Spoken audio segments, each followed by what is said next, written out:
साथियों, आज हम आपके लिए लेकर आ गए हैं कक्षा 3 का विषय अंग्रेजी 30वां सप्ताह तृतीय आवधिक आकलन। ठीक है साथियों, देखिए ये अभ्यास पुस्तिका का हम यहाँ पर देखेंगे साथियों। ये देखिए आप पेज नंबर 242। ठीक है साथियों, पेज नंबर 242।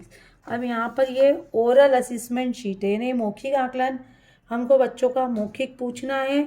प्रश्न क्रमांक 1 से 5 तक मौखिक आकलन दिया हुआ है साथियों। और इस मौखिक आकलन और रिटर्न ये देखिए पेज नंबर 244। ठीक है साथियों, पेज नंबर 244 में यहाँ पर ये रिटर्न है, ये लिखित लेना है हमको। तो ये लिखित हम आवधिक आकलन मैंने बच्चों का ले लिया है, चेक भी कर लिया है साथियों। ये देखिए आप प्रश्न क्रमांक 11, प्रश्न क्रमांक 15, 249 पेज नंबर। ठीक है साथियों, 249 पेज नंबर तक हमारा ये इंग्लिश का आवधिक आकलन बच्चों से लेकर के मैंने चेक कर लिया है। अब देखिए साथियों, मैंने भरा इसको इस तरीके से भरा है। यहाँ पर बच्चों के नाम आ गए साथियों और यहाँ पर उनके पिता के नाम आ गए। अब देखिए साथियों, ये हमारा ECL2 है ना, लैंग्वेज 2 मतलब इंग्लिश का है ये, और 6 मतलब कक्षा 3 और 1 मतलब एलो क्रमांक। तो ये कक्षा 3 का इंग्लिश का हमारा एलो है। और इस एलो के आधार पर हमको कौन कौन से प्रश्न ट्रैक करना है, यहाँ पर लिखा हुआ है रिटर्न प्रश्न क्रमांक 9 है ना। तो रिटर्न प्रश्न क्रमांक 9 हमको यहाँ पर इस अभ्यास पुस्तिका में मिलेगा। ये देखिए साथियों, ये रहा है ना, ये प्रश्न क्रमांक 9 return right any 2 activity work and do in the afternoon. तो ये कोई 2 गतिविधि लिखना है, तो बच्चों ने लिख ली है यहाँ पर, जो वो दोपहर में करते हैं। तो यहाँ पर मैंने उसको चेक कर लिया है। इस तरीके से बच्चे ने सहयोग से करी है ये, तो इसलिए सहयोग पे टिक किया है। और यहाँ आराध्या ने स्वयं, या आराध्या नहीं कर पाई है तो नहीं कर पाई पे टिक किया है। यहाँ लतिका जो है वो स्वयं से कर पाई है तो स्वयं पर टिक किया है। ठीक है साथियों, अब ये देखिए प्रश्न क्रमांक दूसरा वाला जो हम यदि देखेंगे तो यहाँ ओरल 3 लिखा है और रिटर्न, ओ का मतलब ओरल, और रिटर्न 1 और 2। ठीक है, तो ओरल यहाँ पर हम देख लेंगे साथियों। ये हमारी ओरल में प्रश्न क्रमांक 3 ये है। इसका उत्तर बच्चा देगा। नीचे दिए गए शब्दों का उपयोग करते हुए वाक्य बोले कोई 3। इसको बच्चे को पढ़ाना है अपने को, बस, लॉयन, टीचर, इसमें से कोई 3 वाक्य यदि बच्चा पढ़ लेता है ना, सही पढ़ लेता है, तो हम उसको स्वयं से पढ़ लेता है तो हम उसको यहाँ पर टिक करेंगे। लेकिन इसके साथ ही हमको रिटर्न क्वेश्चन 1 और 2 भी बच्चे के देखना है। ओरल 3 और रिटर्न 1 और 2। तो रिटर्न 1 और 2 कहाँ पे मिलेगा साथियों हमको, ये यहाँ पर, ये रहा प्रश्न क्रमांक फिल इन द ब्लैंक्स है ना। और ये यहाँ पर question number 2 fill in the blanks missing letter complete the name of the animal. तो ये दोनों क्वेश्चन भी बच्चा स्वयं से करेगा और ओरल क्वेश्चन 3 भी स्वयं से करेगा। तो हम यहाँ पर कर पाते, पर मेरी क्लास में लतिका है, उसने स्वयं से करा है, लेकिन अर्पिता ने सहयोग से करा है, आराध्या ने भी सहयोग से करा है, लेकिन ऋषभ जो है वो नहीं कर पाया है। तो मैंने इस तरीके से उनको ट्रैक कर लिया है साथियों। अब आप यहाँ अगले पे आ जाइए। अब यहाँ देखिए रिटर्न क्वेश्चन 10 है ना। तो यहाँ पर इसमें देखिए रिटर्न वाले में आप देखिए ये question number 10, answer the following question. तो यहाँ पर इस क्वेश्चन को पढ़ करके बच्चे को आंसर देना है। इसने थोड़ी सी एक मिस्टेक करी है, पर मैंने उसको चेक किया है यहाँ पर।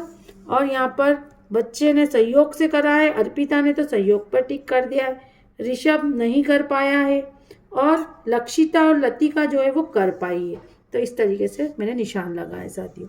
अब प्रश्न क्रमांक अगला देखिए, ओरल 1 और 2 और रिटर्न जो है वो 13वां क्वेश्चन है। तो हम फिर से यहाँ पर ओरल पे आ जाएंगे साथियों। ये ओरल प्रश्न क्रमांक 1 और 2 ये यहाँ पर देखिए, ये read the following word any 4। नीचे दिए गए शब्दों को पढ़।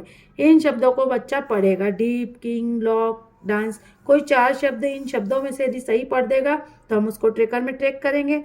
उसी तरीके से क्वेश्चन नंबर यहाँ पर ओरल 1 और 2 है ना, ये वाला क्वेश्चन भी है। नीचे दिए गए वाक्यों को पढ़ो, hello, I am Lokesh, I eat an apple. यदि इनमें से कोई 3 शब्द बच्चा पढ़ देगा तो उसको भी हमको यहाँ पर ट्रेकर में ट्रैक करना है। इसके साथ रिटर्न क्वेश्चन नंबर 13 ये देखिए साथियों, ये रिटर्न क्वेश्चन नंबर 13 ये रहा, fill in the blanks before after.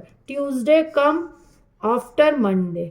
तो ये इस तरीके से उसको बिफोर और आफ्टर यहाँ पर भरने हैं। ये वो यदि सही कर देगा, सहयोग से करता है, स्वयं से करता है, नहीं कर पाता है, इस आधार पर हम बच्चे को ट्रैक कर देंगे। ट्रैकर में अर्पिता को जैसे मैंने किया सहयोग से कर पाती है, आराध्या नहीं कर पाती है, हर्षिता लक्षिता जो है वो कर पाती है, और बाकी बच्चे जो है रुचि नंदनी वो भी सहयोग से करते हैं। तो इस तरीके से उसको ट्रैक कर दिया। अब आखिरी क्वेश्चन नंबर देखिए साथियों, प्रश्न क्रमांक 11। तो प्रश्न क्रमांक 11 हमको ये देखिए साथियों, यहाँ पर ये match the sentence for given substitution table है ना। तो ये टेबल जो है वो यहाँ पर से मिलान करनी है। तो टेबल से जैसे a car runs on the road है ना। तो दो शब्द इसमें से देख के बनाने थे, बच्चे ने सही बना दिए। तो जो बच्चे ने स्वयं से बना दिए हैं तो मैंने स्वयं पे करा है, टिक कर पाता है, और जो बच्चा सहयोग से कर पा रहा है उसको सहयोग से कर पा रहे पर टिक कर दिया है साथियों। तो यहाँ पर मैं आपको एक बात बताना चाहूँगी कि हमारी ये जो अभ्यास पुस्तिका है साथियों, इसके सारे प्रश्न कवर नहीं हुए हैं ट्रैकर में। तो आपको कोई इसमें चिंता की बात नहीं है, जितने प्रश्न दिए हैं केवल आप उसको ट्रैकर में ट्रैक कीजिए। जैसे कि यहाँ पर प्रश्न क्रमांक 7 है, 8 है, ये ट्रैकर में नहीं दिया है, कोई बात नहीं।